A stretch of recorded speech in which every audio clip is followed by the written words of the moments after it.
السلام علیکم جی، میں وسیم ملک ہوں۔ آج تاریخ 8 اگست جمعے کے روز کا آغاز ہونے جا رہا ہے۔ ایک نئے ویڈیو لاگ کی صورت میں آج اس موضوع پر گفتگو کرتے ہیں جو گزشتہ روز سے وفاقی دارالحکومت اسلام آباد میں ٹاپک آف دا ٹاؤن ہے۔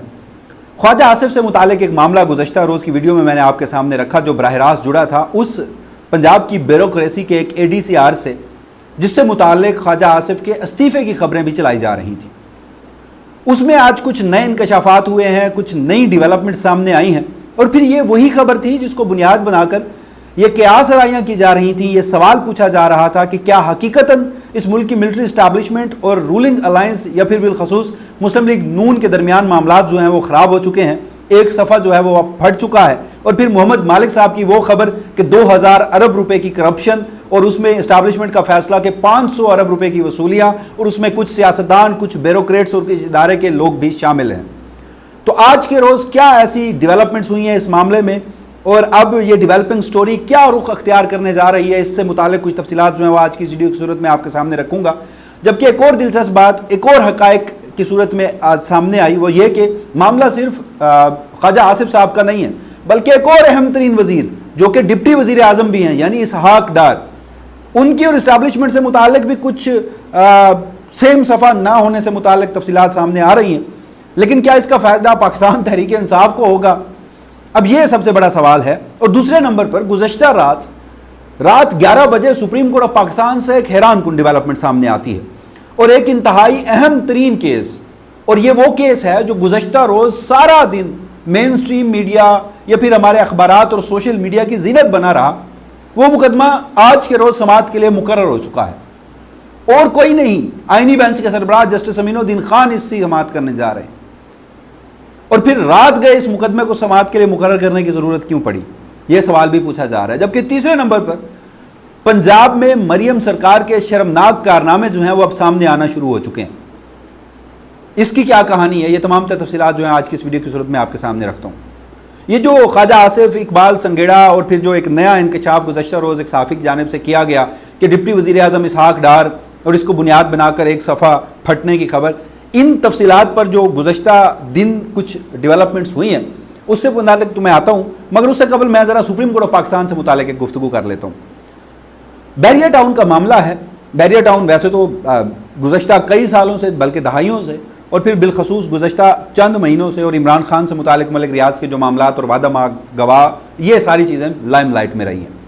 پھر ان کی کچھ پراپرٹیز تھیں جو گزشتہ روز نیب کی جانب سے نیلام کی گئی، اور حیران کن طور پر ایک ایسی شخصیت سامنے آئی جو اتنی متنازع ہیں، جن کی اپنی ہاؤسنگ سوسائٹی متنازع ہے ایک دعوے کے مطابق، اور گزشتہ روز CDA کی جانب سے جہاں 99 ہاؤسنگ سوسائٹیز کو ان کے NOCs کو غیر قانونی قرار دیا گیا اور ان کے مالکان کے نام ECL میں ڈالنے جانے کے حوالے سے اقدامات کیے گئے، کیونکہ اسلام آباد میں ایک اربن فلڈنگ کی سچویشن اور دیگر صورتحال جو تھی وہ گزشتہ چند ماہ سے آپ کے سامنے ہے۔ مگر اس طاقتور شخصیت کو، جو کہ خیر طاقتوروں کے ممکنہ طور پر فرنٹ مین ہو سکتے ہیں، ان کو یہ جائیدادیں جو ہیں وہ مل گئیں اور انہوں نے بولی لگائی۔ تو اسی صورتحال میں یہ بھی ایک دلچسپ چیز تو ہے کہ بیریا ٹاؤن ملک ریاض میں کئی نہیں کہہ رہا کہ ان کے ساتھ زیادتی ہو رہی ہے۔ ماضی میں جس طرح سے انہوں نے زمینیں حاصل کی، بیریا ٹاؤن کا پورا ایک امپائر کھڑا کیا، جتنے غریبوں سے زمینیں چھینی گئی، ایک پورا متنازع معاملہ ہے، یہ پوری ایک کرپشن کی المناک داستان ہے۔ پھر ان کا نام جو ہے وہ منی لانڈرنگ میں جو غیر قانونی اکاؤنٹ کیس ہیں اس میں بھی سامنے آتا رہا۔ تو اب یہ پلی بارگین کا کیس ہے جس سے بنیادی طور پر ملک ریاض صاحب یا ان کے جو صاحبزادے ہیں وہ مکر چکے تھے، لیکن تب بھی طاقتور ان کے ساتھ کھڑے تھے۔ اب جس طریقے سے جس چیز کو بنیاد بنا کر ایک غیر قانونی کام جو ملک ریاض نے پہلے کیا تھا اس کو درست کرنے کے لیے آپ ایک اور غیر قانونی کام کر رہے ہیں، اس پہ ہمیں اعتراض ضرور ہے۔ بہرحال ادروائز اکراس دا بورڈ ملک ریاض کے خلاف جو بھی معاملات ہیں ان کو طے کرنا چاہیے۔ بدقسمتی یہ ہے کہ اس ملک میں پراپرٹی امپائر جو کھڑا ہو چکا ہے باشمول اس ملک کی ملٹری اسٹیبلشمنٹ کے ماتحت DHA اور دیگر معاملات، وہ بھی ہم سب کے سامنے ہیں۔ تو بہرحال اسلام آباد ہائی کورٹ نے پہلے اس معاملے پر سٹے دیا کہ جائیدادیں نیلام نہیں ہوں گی، پھر کہا کہ چھٹیوں کے بعد یہ کیس مقرر ہوگا، اور حیران کن طور پر 4 اگست کو اچانک سے چھٹیوں کے درمیان یہ کیس سماعت کے لیے مقرر ہوتا ہے، اور نیب کو اجازت دی جاتی ہے کہ آپ یہ پراپرٹیز نیلام کریں۔ اور ابھی جسٹس سرفراز ڈوگر نے یہ فیصلہ سنایا نہیں ہوتا، لیکن کیا ہوتا ہے کہ حکومتی چھوڑیے بدقسمتی سے ISPR کور کرنے والے صحافی فیصلہ سنانے سے ایک روز قبل ٹی وی چینلز پر یہ ذرائع سے خبر دیتے ہیں کہ اسلام آباد ہائی کورٹ نے جائیداد نیلامی کی اجازت دے دی، اور جو اس خبر کی ورڈنگ تھی وہ بڑی دلچسپ تھی۔ ایک اس کا ٹکر تو یوں تھا کہ اس کیس کے لیے اسلام آباد ہائی کورٹ کے 2 ججز کو مامور کیا گیا تھا۔ اب 2 سوالات، اگلے دن سرفراز ڈوگر صاحب نے فیصلہ سنایا اور ایگزیکٹلی وہی سنایا جو پہلے رپورٹ کیا جا چکا تھا ذرائع سے۔ 2 چیزیں ہیں، یا تو فیصلہ کہیں اور سے آیا ہے تسلیم کر لیا جائے، یا پھر فیصلہ چیف جسٹس کے چیمبر سے چوری ہوا ہے۔ دونوں صورتحال میں ایک چارج شیٹ تو ہے بہرحال، لیکن اب وہ معاملہ جو ہے وہ سپریم کورٹ آف پاکستان میں چیلنج کیا گیا تھا۔ وکیل جو ہیں بیریا ٹاؤن کے وہ خاصے دلچسپ ہیں، فاروق ایچ نائک صاحب جو آصف علی زرداری صاحب کے لیگل مائنڈ سمجھے جاتے ہیں اور جوڈیشل کمیشن آف پاکستان کے بھی رکن ہیں۔ 26ویں آئینی ترمیم کے بعد عدلیہ پر جو حملہ ہوا اس میں ان کا بڑا زبردست کردار رہا۔ انہوں نے جسٹس سرفراز ڈوگر کو بھی ووٹ کیا تھا چیف جسٹس بنانے کے لیے، اور انہوں نے جسٹس امین الدین خان کو بھی آئینی بینچ کا سربراہ بنایا تھا، اور پھر آج کے روز وہی فاروق ایچ نائک جسٹس امین الدین خان کے سامنے یہ کیس جو سماعت کے لیے ہے اس کو آرگو کریں گے، اور انہوں نے کہا ہوا ہے کہ جائیداد نیلامی سے متعلق ہمیں اسٹے دے دیا جائے۔ اس کی جو تفصیلات ہیں اوورآل بیریا ٹاؤن کے معاملے کی، اوورآل جو معاملہ ڈسکشن میں ہے اور پورے بیریا ٹاؤن کے اوپر اب سوال اٹھ چکا ہے، کیونکہ ملک ریاض صاحب نے کہا تھا کہ وہ مزید فیسلٹیز نہیں دے سکتے، اس کو رن نہیں کر سکتے بیریا ٹاؤن کو، کیونکہ جس طرح سے ان کے ساتھ یہاں سلوک رکھا جا رہا ہے۔ تو ایک تفصیلی ویڈیو مریم نواز خان اور میرا جو مشترکہ پلیٹ فارم ہے فرام کورٹ روم نمبر 1، اس میں آج کے روز ہم آپ کے سامنے رکھنے کی کوشش کریں گے۔ تو اب یہ مقدمہ آج کے روز سماعت کے لیے مقرر ہو چکا ہے۔ اگر تو گزشتہ روز کی نیلامی والی ابتدائی معاملات کے بعد ملک ریاض صاحب سے کوئی معاملات طے نہیں پائے گئے تو پھر امینی عدالت سے بھی کوئی فیصلہ ان کے حق میں نہیں آنے جا رہا، لیکن رات گئی یہ ڈیولپمنٹ ہوئی، 11 بجے کاز لسٹ جاری کی گئی، فاروق ایچ نائک صاحب کو بتایا گیا، وکلا کو عموماً بتا دیا جاتا ہے کہ آپ کا کیس سماعت کے لیے مقرر ہے، میسج بھی ہو جاتا ہے، وہاں سے ہی خبر آئی کہ کیس سماعت کے لیے مقرر ہو چکا ہے۔ غالباً ویب سائٹ پر یہ بعد میں سپریم کورٹ آف پاکستان کے جاری کیا گیا ہے۔ اور ایک اطلاعات یہ بھی تھی، فہیم اختر ملک صاحب ہیں، انہوں نے یہ ٹویٹ کیا ہوا تھا کہ غالباً آج دبئی سے ایک وفد پاکستان میں آیا ہوا تھا، تو قیاس رائے یہ کی جا رہی ہے کہ کہیں وہ معاملات طے کروانے تو نہیں آیا ہوا، کیونکہ ملک ریاض صاحب اس وقت جو اپنا پورا نیا امپائر کھڑا کرنے جا رہے ہیں وہ دبئی میں ہے۔ دیکھتے ہیں کہ آج کے روز کیا ڈیولپمنٹ ہوتی ہے۔ اب آ جاتے ہیں اقبال سنگیڑا صاحب کے اوپر یا خواجہ آصف صاحب کے اوپر۔ گزشتہ روز تفصیلاً میں بتایا تھا کہ وہ کون سی ایک فیکٹری تھی اور پھر وہ کون سی ہاؤسنگ سوسائٹی تھی اور وہ معاملہ کیا تھا اوورآل اقبال سنگیڑا سے متعلق۔ خواجہ آصف صاحب کے متعلق کہا جاتا ہے کہ یہ ان کے فرنٹ مین بھی ہیں، اور ان کے اقبال سنگیڑا کے معاملے میں ان کی کیا کہیں گے کہ جان، خواجہ آصف صاحب کی جان جو ہے وہ اقبال سنگیڑا ADCR میں ہے۔ آج کے روز یہ ڈیولپمنٹ سامنے آئی ہے کہ وہ اتنے منظور نظر تھے یا خواجہ آصف صاحب کے اتنے قریبی تھے کہ ان کی چیف سیکرٹری سے بھی نہیں بنتی تھی۔ ماضی میں چیف سیکرٹری نے ان کا تبادلہ کر دیا تھا، لیکن خواجہ آصف صاحب جو ہے وہ مریم نواز شریف صاحبہ، طاقتور حلقے نواز شریف صاحب اور جو پرائم منسٹر ہیں شہباز شریف صاحب، ان کے پاس گئے تھے اور کہا تھا کہ یہ میری عزت ہے، اگر اس طرح کے معاملات چلانے ہیں تو میں مستعفی ہو جاتا ہوں، جس کے بعد پھر انہیں دوبارہ بحال کیا گیا ADCR سیال کوٹ کے اوپر۔ اب گزشتہ روز میں نے آپ کو بتایا تھا کہ وہ جو نجی ہاؤسنگ سوسائٹی نے شکایت کی تھی وہ کسی گجرانوالہ کی اعلیٰ عسکری شخصیت سے کی تھی۔ اب ایک اور اطلاعات بھی کہانی سامنے آ رہی ہے، دوسرا رخ وہ یہ ہے کہ شاید وہ لوگ جو ہیں وہ براہ راست مریم نواز اور نواز شریف صاحب کے پاس گئے، جس کے بعد یہ کارروائی ہوئی، پھر خواجہ آصف صاحب نے استعفیٰ۔ اب گزشتہ روز تک خواجہ آصف صاحب نے جب یہ ویڈیو کی تھی تو انہوں نے تردید نہیں کی تھی، آج کے روز انہوں نے اپنے استعفے کی تردید بھی کر دی ہے۔ اب اس میں دلچسپ بات یہ ہے کہ میں نے آپ کو گزشتہ ویڈیو میں یہ بھی بتایا تھا کہ اس ADCR صاحب کو یہ جو FIR ہے، آج خیر گزشتہ روز ان کا مزید 4 روزہ جسمانی ریمانڈ منظور کر لیا گیا ہے، اینٹی کرپشن نے ان سے جو ریکوری کرنی ہے۔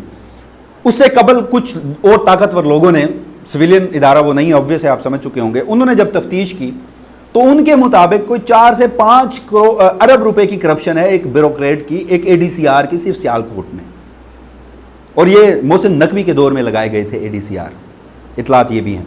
اور پھر RO بھی رہے خواجہ آصف صاحب کے حلقے میں ریحانہ ڈار صاحبہ کو ہروانے والا وہ پورا معاملہ، پھر سمڑیال الیکشن والے معاملے میں بھی، ضمنی الیکشن PP کا پنجاب اسمبلی کا، اس میں بھی یہ RO تھے، خدمات تو ان کی بہت ہیں۔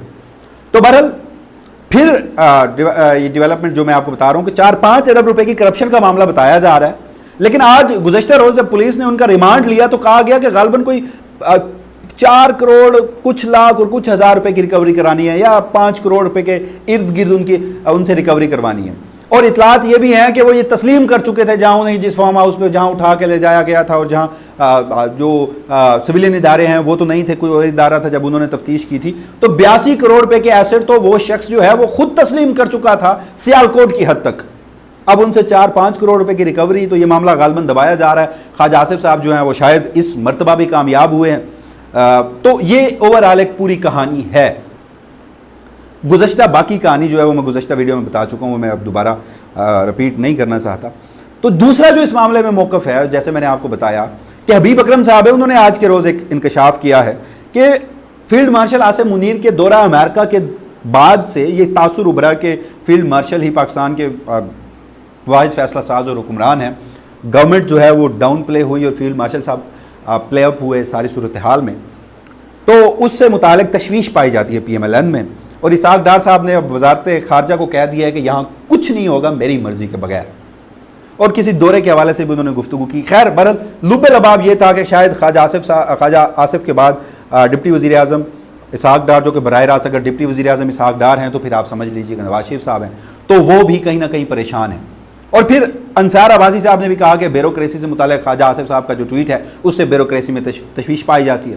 پھر رانا ثناء اللہ صاحب نے کہہ دیا کہ خواجہ آصف صاحب کو اس طرح کا سٹیٹمنٹ نہیں دینا چاہیے تھا.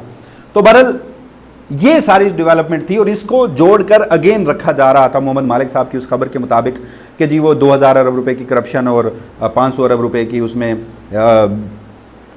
ریکوری. تو اگر ایسا کچھ ہوا، یا پھر ایک تاثر بھی ملا کہ ایک بیوروکریٹ نے، ایک ADCR لیول کے پنجاب کے PMS کے بیوروکریٹ نے اتنی کرپشن کی ہے، تو پھر تو عمران خان کا جو موقف ہے کہ یہ ڈاکو ڈفر الائنس ہے اور یہ صرف کرپشن کے لیے بیٹھا ہے، تو اس کو تو تقویت ملتی ہے. تو شاید یہ معاملہ اس لیے بھی پلے ڈاؤن کیا جا رہا ہو. خواجہ آصف صاحب بھی طاقتور ہیں، ان کا معاملہ بھی رکھا جا رہا ہو. لیکن اطلاعات یہ بھی تھی کہ ملٹری اسٹیبلشمنٹ سے ناراض تو ہے، وہ جو جنگ کے دوران انہوں نے کچھ سٹیٹمنٹس دیے اور بعد کے کچھ معاملات تھے. لیکن میں بار بار ایک بات کہتا ہوں کہ اس وقت موجودہ پوری رجیم جو ہے نا، ملٹری اسٹیبلشمنٹ سے لے کر وفاقی حکومت سے لے کر سول بیوروکریسی سے لے کر ججز سے لے کر الیکشن کمیشن سے لے کر یو نیم اٹ، ان کو اگر کوئی ایک فورس جو ہے وہ ایسے جوڑے ہوئے ہے نا، وہ عمران خان ہے. کوئی جج عمران مخالف فیصلے دے رہا ہے، نوازا جا رہا ہے. بیوروکریسی میں عمران مخالف اقدامات نوازا جا رہا ہے. سیاستدانوں میں عمران مخالف اقدامات نوازا جا رہا ہے. کسی اور ادارے میں بھی ایسا ہوگا. تو یہ جو ایک پیج پھٹنا پیپلز پارٹی اور نون لیگ کے لیے مشکل صورتحال ہونا، اس حد تک تو میں یہاں پر مان سکتا ہوں کہ شاید بازو مروڑا جا رہا ہو کوئی 27ویں آئینی ترمیم اور کچھ دیگر معاملات اور اپنی باتیں منوانے کے لیے. لیکن یہ صفحہ پھٹے گا نہیں، کیونکہ اس کو جو فورس یکجا کیے ہوئے ہے وہ عمران خان ہے، اور عمران خان آج بھی اپنے موقف سے پیچھے ہٹنے کو تیار نہیں ہے. تو یہ بہرحال ڈیولپمنٹ تھی. تیسری کہانی پنجاب سے انتہائی شرمناک، دل دہلا دینے والی. ہوا کیا ہے، پاک پتن میں ایک گھریلو تنازع تھا. شوہر نے بیوی کو طلاق دی. اب وہ بیوی اپنے بچوں کے ساتھ اسی گھر میں رہ رہی تھی. اس کے خلاف FIR کروائی گئی شوہر کی جانب سے. وہاں ایک ASI اور ایک خاتون پولیس اہلکار پہنچے. اس عورت کی چادر چار دیواری کا تقدس پامال کیا گیا. مرد اہلکار اس عورت کو گھسیٹ رہا ہے، اس کو دھکے دے رہا ہے، اس کو تھپڑ مار رہا ہے. ویڈیو سامنے آئی تو یہ معاملہ اٹھا. یہ معاملہ خاصا پرانا ہے، یہ معاملہ سامنے اٹھا. سوال یہ پیدا ہوتا ہے کہ یہاں جناب یحییٰ خان چیف جسٹس پاکستان ہیں، Aalia Neelum chief justice Lahore high court ہیں، مریم نواز شریف صاحبہ چیف جسٹس CM پنجاب ہیں، خاتون ہیں، ان کے صوبے میں یہ سب کچھ ہو رہا ہے. تو یہ وہ ایک ایلیمنٹ ہے کہ آپ نے پولیس اہلکاروں کو PTI سے متعلق اتنے اختیارات دے دیے، بالخصوص 9 مئی اور اس کے بعد احتجاجوں کے درمیان کریک ڈاؤن، کہ اب ان کی عادت بن چکی ہے چادر چار دیواری کا تقدس پامال کرنا، مرد پولیس اہلکاروں کا بہنوں، بیٹیوں، عورتوں، ماؤں کی عزت آبرو کو اچھالنا، ان کو تھپڑ مارنا، گھسیٹنا. پولیس کی اب ایک نیو نارمل بن چکا ہے، اور یہ پنجاب کی صورتحال ہے. یہ تو شکر ہوا کہ وہ ویڈیو سامنے آ گئی، کوئی چھپ کے بنا رہا تھا. تو آج DPO کو صاحب کو بھی ہوش آیا، انہوں نے ایک پریس کانفرنس بھی کر دی. اطلاعات آئیں کہ وہ ASI جو ہے معطل اور گرفتار بھی ہو چکا ہے، لیکن FIR میں حقائق پورے درج نہیں کیے گئے آج بھی.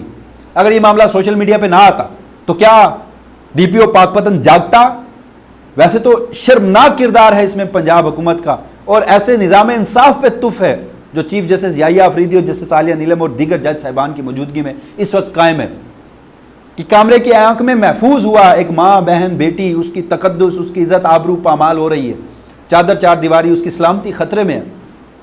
لیکن ان نظام انصاف میں ان ججز کے ضمیر کو کوئی خلش محسوس نہیں ہوئی، ان ججز کے، ان عدل کے ایوانوں میں کوئی لرزش محسوس نہیں ہوئی. تو پھر تف ہی بھیجا جا سکتا ہے ایسے نظام انصاف پہ. تو اگر آپ پولیس کو ایسے اختیارات دیں گے پی ٹی آئی کے خلاف کہ سب کچھ کر لو, اور یہ پنجاب کے ہر گھر کی کہانی ہے, جس طرح سے 9 مئی, جس طرح سے 26 نومبر, 4 اکتوبر پی ٹی آئی کے ہر احتجاج کے دوران ہوا. تو بہرحال یہ اب ساری ڈیولپمنٹس ہیں, دیکھتے ہیں کہ معاملات جو ہیں وہ کیا رخ اختیار کرتے ہیں, آگے بڑھتے ہیں. جو بھی مزید تفصیلات ہوں گی وسیم ملک اپنے اسی پلیٹ فارم کے توسط سے آپ کی خدمت میں حاضر ہوتا رہے گا. تب تک کے لیے مجھے دیجیے گا اجازت. اللہ نگہبان.